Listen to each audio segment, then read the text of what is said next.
Time now to talk politics with our Talk Business regulars, Michael Cook of Cook's Outlook, who blogs from the Democratic perspective, and Jason Tolbert of the Tolbert Report. He blogs from the Republican perspective. You can find them both at talkbusiness.net daily. Gentlemen, welcome. Good to have you both back with us. Thank you for having us. Good to be here. All right, let's talk first about some of these poll numbers that we came out with this past week. Let's begin with the presidential race, which Arkansas 6 electoral votes are not going to be too undecided before election night. We've got Mitt Romney 55.5%, Barack Obama 34.5%. The Republicans are going to try to tie every Democrat in the state to Barack Obama. Will it work? I don't think so, because Democrats are tying themselves to Governor Mike Beebe, who is extremely popular. And the thing about these local legislative races, Democrats are part of the community. They're the high school principal. They're the business owner. They're the people who've been around a long time. So some of the Republicans will try to attempt to tie them to Obama. I don't think it'll be successful because they're tying themselves to Mike Beebe instead. What about on the congressional level? Congressional level, it's tougher because there are federal issues. But of course, we'll talk about polling in a minute, the Democrats aren't doing so hot without Obama a factor or not a factor on that level. What do you think, Jason? Does the Obama tie to the Democrats in general, does it work as a campaign strategy? To some degree, I think it does. I think a lot of the voters this year, when they go to the polls, they'll be looking primarily at the presidential race. They'll be going to vote for either for Mitt Romney or for Barack Obama. And I think, as we saw, most of them will be voting in the Republican column at the top of the ticket. So it's going to be a challenge for the candidates down the ballot to get voters then to switch to a different party once they get a couple races down into the ballot. It can be done. We've seen that happen many times in the past in the state. But it's going to be a challenge they're going to have to overcome. Are they voting for Mitt Romney or are they voting against Barack Obama? I think a lot of people, when an incumbent president is in office, it's a referendum on the job that he's done. And I think that Obama right now, at least in Arkansas, is losing that referendum. I don't think he's proven that he's done a good job the last 4 years. He didn't do very well here in 2008. I think he'll probably do even worse this time around. We talked a little bit about how historically Arkansans have split tickets before. You've talked about that a lot in the past, but we didn't see that necessarily in 2010. We didn't see that in 2010, but since 1972, Arkansas, with the exception of when Bill Clinton ran 2 times and Jimmy Carter has run in 76, we've always voted Republican on the national level. So Arkansas has a history of splitting tickets. In 2004, George Bush beat John Kerry in Arkansas, but then Arkansans voted for Senator Blanche Lincoln over Republicans. So we have a long history of splitting our tickets. That's just kind of how we are. We kind of vote for the person, not for the individual once you start getting down the ballot. Question for both of y'all. Do you think that if in 2012 we do see a similar election result to what we saw in 2010, is it safe at that point in time to say that there is a paradigm shift going on in the voting electorate in Arkansas? Yeah, I think what you're seeing is Arkansas is catching up with a lot of our neighbors, a lot of other southern states that have seen that paradigm shift play out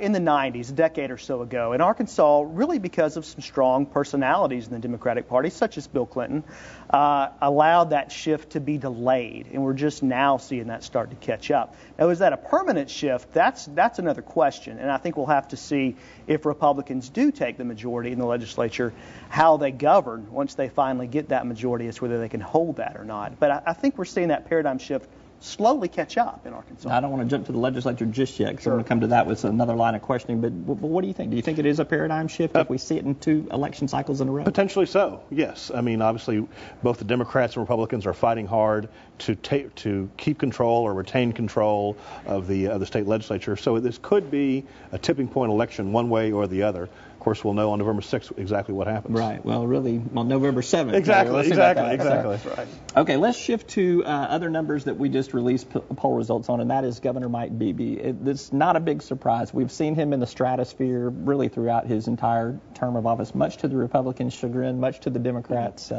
benefit there. He's still in the stratosphere. Does he have coattails? I think he has serious coattails. Arkansans like Governor Mike Beebe. Even Republicans, our polling has showed, like Governor Mike Beebe. And he is out there, crisscrossing the state, fighting for Democratic legislative candidates. And legislative candidates are tying themselves to Mike Beebe. Now, of course, again, we'll know on November 6th if it works. But because Beebe is so popular and Democrats are tying to himself themselves to his agenda and some of the things that he wants to do to keep moving our state forward, I think it is going to pay big dividends on Election Day. What do you think from the Republican perspective? Well, I think we're going to have to see how involved he gets. I think there are definitely certain areas where he will help more than other areas. In the central Arkansas area, I think we saw his numbers were extremely high. So I think we'll see him get involved in some of those races, and there's definitely some hot races in that region. As you get further away from the central part of the state, down into the southern part of the state, over in the eastern part of the state, those numbers sort of diminished a little bit. It's kind of a surprise because those are areas where Democrats and even Mike Beebe have typically been pretty strong. And he was still strong there, but he was stronger in the 3rd congressional district than he was in the 1st or the 4th. That's a surprise. Sure, and I think really what you saw there is we're starting to see the more rural parts of the state are becoming the Republican areas, where in the past those were Democrat areas. And those counties, those regions have almost flipped now to being Republican strongholds. And so I think that's really going to be a new dynamic this election that we haven't seen in the past. You get into the central Arkansas area, and things haven't shifted quite as fast as we've seen in some other areas. Is the rural part of the state becoming a Republican stronghold? It's always been conservative. Again, that's one of those things we'll know more on Election Day. I still think Democrats are doing well. A lot of these individual races, they're putting up good fights, and I think it'll pay off because they're doing the right things. They are, Arkansas Democrats have always been naturally conservative. That's just who we are all across the state, with maybe one or two exceptions in some small legislative districts in Little Rock or Fayetteville. So Arkansas voters know that Arkansas Democrats are conservative. They share the same values as everyday Arkansans. Yeah, but I think that's going to get more difficult now for Democrats to make the case this year because people are seeing on the nationalization of politics, and you're seeing that all over the country. Politics is getting more nationalized, and you're seeing it's always been national, but the Arkansas Democrats have always consistently been moderate to conservative. That's been our long history. We support gun rights. We support making sure our public education system is strong. We support small businesses. That's just who we are. You can talk about national Democrats and what they do in D.C. or New York City. Arkansans don't care. What is the woman who's running for state rep in my district? How does she stand? That's what I want to know. Or the man running for state senate in my area. Democrat, Republican, we want to know what they stand for. We don't care what the congressman from California or senator from Texas feel. So politics always remains local when it comes to Arkansas politics. But I think it's going to be more difficult for them to almost apologize for what their national party is doing. When you have to make excuses for a national party is much different than I am, that puts you in a difficult position, on a defensive position to begin with. It's always been that way. Like I said, since 1972, Republicans have always won Arkansas. The only time Democrat has ever won Arkansas presidential has been Bill Clinton and Jimmy Carter once. So we have this history of, all right, the National Democrats are one thing, but we're completely different, which is why Mike Beebe won all 75 counties 2 years ago in a time when the Republicans had this tsunami, and yet he held strong. Even won Benton County, one of the most Republican counties in the country.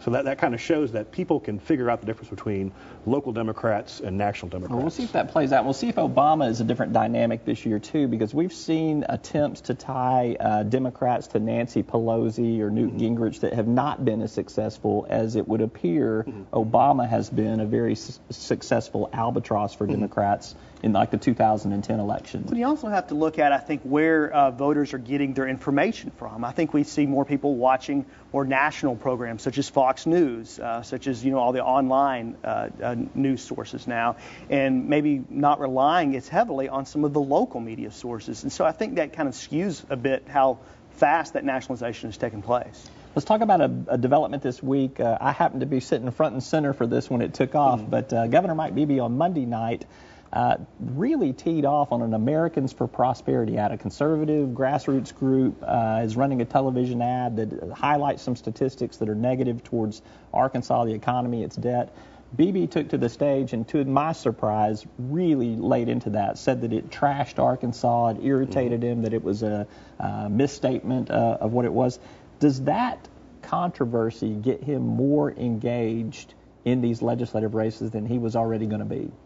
I think perhaps it does. I think it could have been the excuse, the kick he was looking for to kind of jump in there and to get more involved. His column this week is usually a pretty tame column, but he actually addressed that specific issue with the Americans for Prosperity, called him out by name in his column.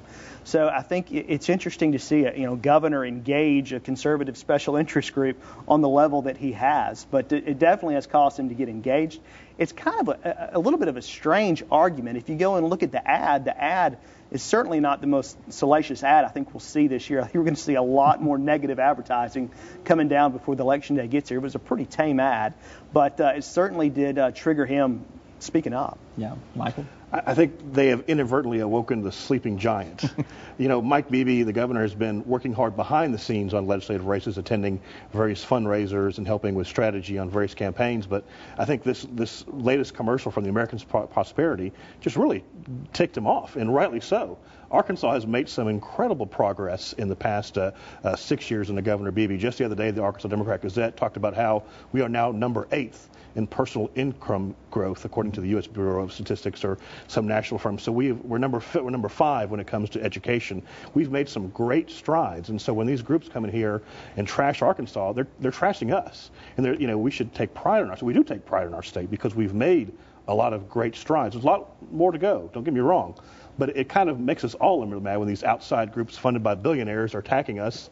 It kind of ticks us off. Statistics can be sliced and diced. I'm going to give you a chance to counter some of the statistical arguments that are out there, and then I'm going to call a truce on it. But I know that there is some dispute as to some of the statistics that BB touts and that some of the conservative groups tout in negative light. And that's been one of the things that's really amazed me about this debate. I mean, I think we can, as conservatives and as liberals, as Republicans and as Democrats, disagree on what the solution is, but it almost takes a disconnect from reality to think that everything's fine right now. I mean, I think when people look around at the current state of our economy, we know that we're hurting. And I know Governor Beebe's trying to make the case that, things aren't as bad in Arkansas as they are elsewhere in the country. But if you look at the jobs numbers, not the announced jobs or the jobs that are coming out in a talking points type conversation, look at the raw jobs numbers. They've gone down. We've lost from when Beebe took office from when Beebe took office until today, and we've been in a bad economy during that time period. And it's hard to sit here and argue that that's not something that's relevant to talk about in the terms of coming up with the best solutions to getting our economy back on track. And so to talk about the economy being bad as trashing Arkansas, I think is almost a disconnect from what people are feeling. People are feeling those problems. I mean, we take pride in our state. I mean, that kind of ticks us. Like I said, when somebody outside our state comes in here and says, y'all aren't that smart, you're doing poorly, people are leaving, that just makes me angry. I mean, again, we can argue statistics there's actually been a net gain of jobs under Governor Beebe. We can argue statistics all day long. The bottom line is, our Kansans, we take pride in our state. We understand that we can always do better, and we are doing better. But that's just who we are. I mean, we believe we're a great state, and it just makes us angry in our gut when people, disrespect us. All right, wrap it up with one last question here. We've got a generic legislative question that we asked that shows Republicans with a 49-36 lead over Democrats. Generically speaking, that's obviously not going to play out in every legislative race in the state. But going into the fourth quarter, 40 days to go, that's probably a pretty advantageous position for Republicans to be in, and a little bit of a disadvantage for Democrats, would you say? Yes. I mean, on the generic ballot, Democrats are behind the legislative races. However, when you start looking at individual races, these races are extremely close. I've seen both some Democratic polling numbers and some Republican polling numbers, and they are amazingly tight. In fact, Jason in his column the other day talked about how one there everybody thought was a gimme for Republicans, Jonathan Dismang versus Tiffany Rogers. It turns out that race is very, very close. So that's just one example of this is going to be a very, very tight election. I think Republicans have gotten a little bit cocky and a little bit complacent in some of these areas. Democrats have been quietly planning, strategizing, and getting ready for the last 30 days.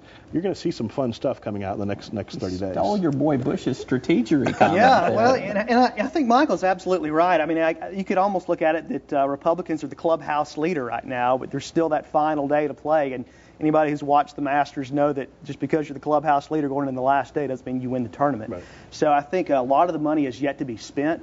I was looking at the Democrats' financial report today. They've spent almost $200,000 on opposition research. So if I'd spent $200,000 on opposition research, I would expect some results. And I think we'll start seeing the results of that very soon. And it's going to be a wild 40 days. I think the mailers and the ads that we've seen argued about this week are going to be very tame compared to what Arkansans are going to be exposed to next month. I can't wait. It's a blogger's dream come true, and a talk show host that talks politics all the time. Jason Tolbert and Michael Cook, you can catch their work regularly on talkbusiness.net. Gentlemen, thank you for being with us.